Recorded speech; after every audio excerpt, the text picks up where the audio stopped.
More similar to Metroid or Resident Evil, you'll have to track down a small arsenal of tools to access certain areas and progress the story, but you're given very little direction in terms of where to go next. This helps to build tension, because every expedition out of the lamp-lit central safe room is a drain on your very limited resources, and probably your resolve too. Whereas most enemies in other Amnesia games are scripted to patrol a specific area in a specific way, the bunker takes a refreshing page out of Alien Isolation's book and features a single ever-present threat called the Stalker that lives behind the walls and above the ceilings of your concrete prison.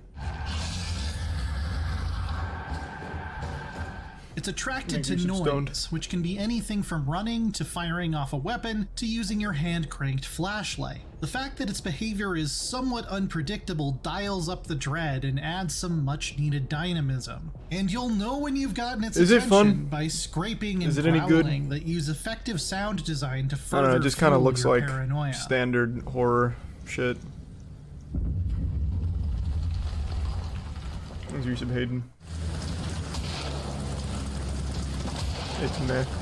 Amnesia made a name for itself as a horror game with no weapons, so it seemed odd to me at first that the bunker hands you a pistol and even sometimes grenades.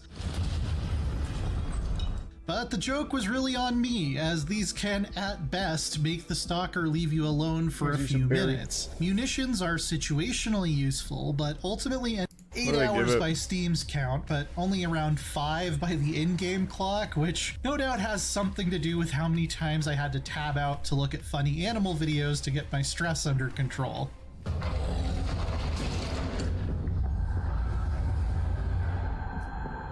There's also one irritating little technical issue. When transitioning between areas, I can't say Amnesia is still a groundbreaking horror franchise like it was at the beginning. The larger story it was building has already been played out with Rebirth, but Amnesia the Bunker proves that smaller anthology-style episodes within its universe can still bring the tension and scares. And Frictional's bag of tricks is far from exhausted when it comes to getting our hearts pounding and making us carefully consider how to use the limited tools available to us. Tier 1 juice. It's not an unmissable experience.